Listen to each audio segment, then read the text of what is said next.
క్రీస్తునందున్న ప్రియులకు ప్రేమతో వందనాలు తెలియజేయుచున్నాను. ఈరోజు దేవుడు మనకు చేస్తున్న వాగ్దానం ఏమిటనగా, కీర్తనల గ్రంథము 75వ కీర్తన 6-7 వచనాలు. తూర్పు నుండి అయినను, పడమటి నుండి అయినను, అరణ్యము నుండి అయినను హెచ్చు కలగదు. దేవుడే తీర్పు తీర్చువాడు. ఆయన ఒకరిని తగ్గించును, ఒకరిని హెచ్చించును. దేవునికి మహిమ కలుగునుగాక. నా ప్రియమైన సహోదరి సహోదరులారా, ఈ లోకంలో జీవిస్తున్న మనమందరము కూడా గొప్పగా బ్రతకాలని, హెచ్చుగా బ్రతకాలని, ఒకరికంటే తక్కువ బ్రతకకుండా, ఒకరి దగ్గరికి వెళ్ళి చేయి చాపి అడిగే స్థితిలో ఉండకుండా ఉన్నతమైన స్థితికి వెళ్ళాలని అందరము కోరుకుంటూ ఉంటాం. అందుకొరకు అన్ని రకాల ప్రయత్నాలు చేస్తూ ఉంటాం, అన్ని రకాలుగా ప్రయాసపడుతూ ఉంటాం. అయితే మనం ఎన్ని ప్రయత్నాలు చేసినా, ఎంత ప్రయాసపడినా మనము హెచ్చుగా జీవించాలి, గొప్పగా జీవించాలి, ఉన్నతమైన స్థితికి వెళ్ళాలి అంటే అది దేవుని వలననే సాధ్యం. ఆయనే ఒకరిని తగ్గించును, ఆయనే ఒకరిని హెచ్చించును. దేవునికి మహిమ కలుగునుగాక.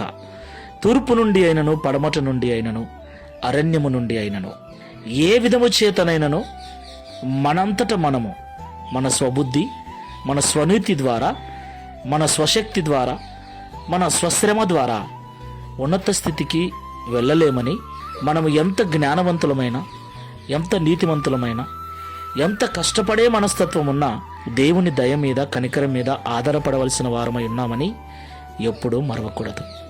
కాబట్టి మాటలు వింటున్న ప్రియ సహోదరి సహోదరులారా, దేవుడు మనల్ని హెచ్చించున్నట్లు తగ్గింపు జీవితము కలిగి దేవుని దయ కనికరం మీద ఆధారపడి జీవిద్దాం. ప్రార్థన చేసుకుందాం. మహోన్నతుడైన తండ్రి, మహిమ కలిగిన యేసయ్య, మీకు స్తోత్రాలు.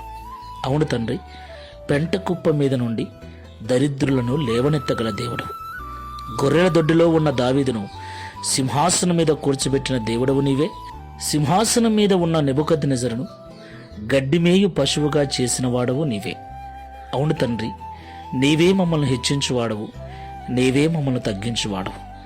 కనుక మా స్వనీతిని, స్వజ్ఞానము మీద ఆధారపడక, మేమెంత కష్టపడే మనస్తత్వం కలిగి ఉన్నా నీ దయా కనికరముల మీద ఆధారపడి నీ కృపకు పాత్రులమై నీ ద్వారా హెచ్చించబడినట్లు సహాయము చేయమని, అట్టి మనస్సును ఈ ప్రార్థనలో ఏకీభవిస్తున్న మాకందరికీ అనుగ్రహించి, తద్వారా ఈ దిన వాగ్దానమును మా అందరి జీవితంలో నెరవేర్చమని యేసు నామములో ప్రార్థించి వేడుకుంటున్నాము తండ్రి.